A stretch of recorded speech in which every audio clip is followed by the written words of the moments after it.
da parte della Chiesa Cattolica. Strani katoliške cerkve vas prosim odpuščanja.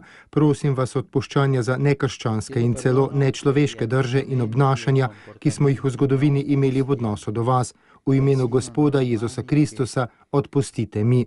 Se je slišal poziv papeža Frančiška v Valdeški evangeličanski cerkvi v Torinu, kjer so ga sprejeli valdeški evangeličani in metodisti. To je bil prvi obisk nekega papeža v Valdeški evangeličanski cerkvi. Po Frančiškovih besedah so odnosi med nami danes vedno bolj utemeljeni na medsebojnem spoštovanju in bratstvu. Sveti oče je naštel le nekaj primerov na tem področju, kot na primer ekumenske poroke, skupna izdaja svetega pisma in skupni poziv proti nasilju nad ženskami.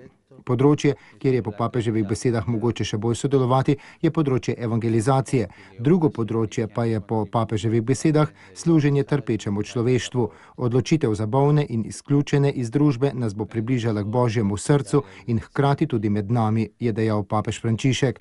Razlike, ki so še med nami, pa naj nas ne ustavijo. Če bomo hodili naprej, nam bo Gospod pomagal živeti občestvo pred vsako razliko. Ob sklepu jih je prosil še za njihove molitve.